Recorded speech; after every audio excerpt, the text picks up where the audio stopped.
নমস্কার। সকল দর্শক ও শ্রোতা বন্ধুদের জানাই আমার আন্তরিক ভালোবাসা ও শ্রদ্ধা। আজকে আমরা ঋষি ব্যাসের পুত্র শুকদেবের গল্প শুনব। ঋষি ব্যাস একটি পুত্রের কামনায় শিবের উপাসনা আরম্ভ করেন। কয়েক বছর ধরে তিনি কঠিন তপস্যা করলেন। তার কঠোর তপস্যায় সমগ্র জগৎ কাঁপতে লাগল। তখন শিব তার সামনে আবির্ভূত হয়ে তার প্রার্থিত পুত্রবর দিয়ে বললেন, তোমার এক পুত্র হবে। সে হবে খুবই জ্ঞানী পুরুষ এবং সর্বদা সে পরোপকার করবে।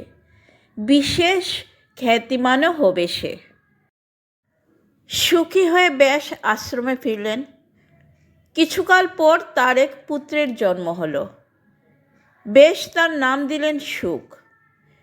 সুক বেড়ে উঠলেন এক অসাধারণ প্রতিভাসম্পন্ন বালক হয়ে। শিব স্বয়ং আবার আবির্ভাব হয়ে তার উপনয়ন অনুষ্ঠান করলেন। তিনি ছিলেন এক দিব্য বালক। বৃহস্পতির কাছে গিয়ে তিনি সর্ববিদ্যা আয়ত্ত করেন। কয়েক বছর বৃহস্পতির কাছে বাস করার পর সুক ফিরে এলেন বাবার আশ্রমে।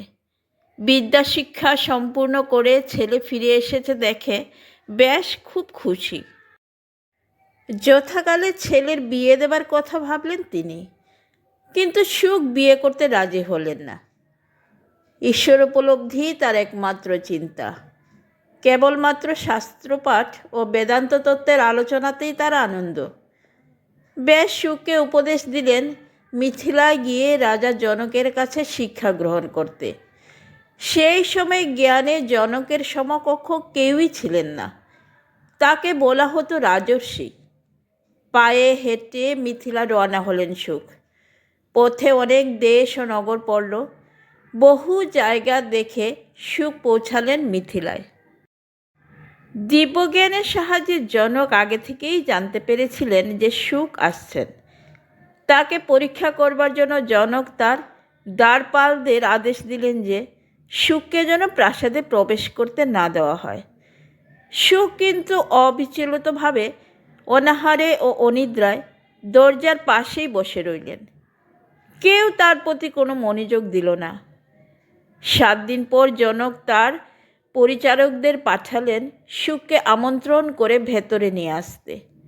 স্নান করিয়ে, চুল আঁচড়ে, পোশাক পরিয়ে এবং খাইয়ে সুককে নিয়ে যাওয়া হলো সব রকমের স্বাচ্ছন্দ্যযুক্ত একটি ঘরে।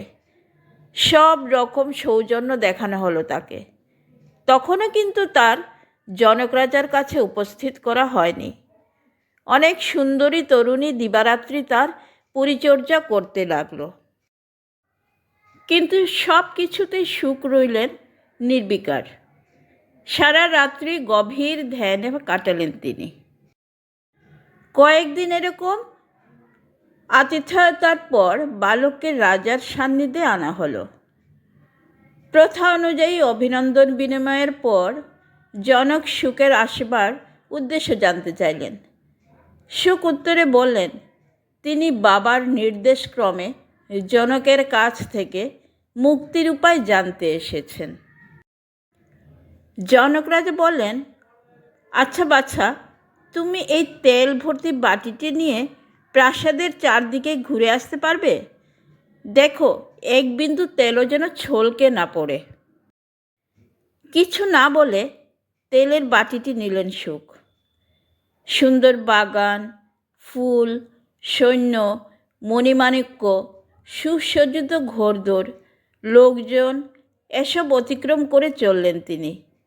গান বাজনা, নৃত্যরতা সুন্দরী, ভাঁড় এবং অন্যান্য যা কিছু রাজার বিরাট প্রাসাদে দেখতে পাওয়া যায় সব কিছু সুক পার করে গেলেন।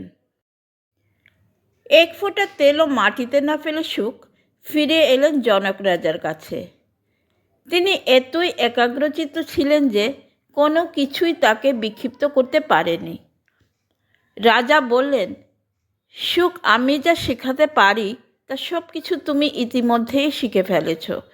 বাবার কাছে ফিরে যাও। জনক রাজা এতক্ষণ সুখকে পরীক্ষা করছিলেন। তিনি দেখতে পেলেন যখন এই বালককে অবহেলা করা হয়েছে তখন সে কোনো অভিযোগ না করে স্থির থেকেছে। স্নান, আহার ও পানীয়ের অভাবেও সে রাগ করেনি বা অভিযোগ করেনি। যখন তাকে খাদ্য, পানীয়, পোশাক এবং রাজভবনের সব রঙ্গ ও সুন্দর জিনিস দেখানো হয়েছে তখনও সে আগের মতোই থেকেছে, অনাসক্ত ও অবিকৃত।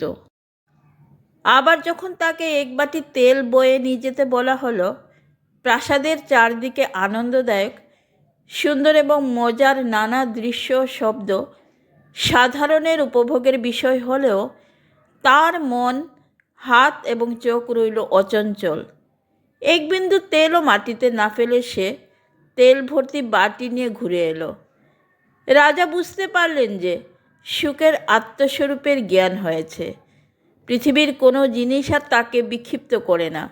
মনকে সত্যে স্থির রাখতে সুখ সমর্থ। বাবার আশ্রমে ফিরে এসে সুখ কয়েকজন শিষ্যকে বেদ ও পুরাণ পড়ানোর কাজে সময় কাটাতে লাগলেন। একদিন নারদ এলেন তার সঙ্গে দেখা করতে। নারদের সঙ্গে কথাবার্তা বলে সুখদেব মোক্ষের পথে আরও অগ্রসর হলেন। বাবার আশ্রম ছেড়ে সুখ চলে গেলেন কৈলাস শিখরে এবং সেখানে তপস্যা করতে থাকলেন।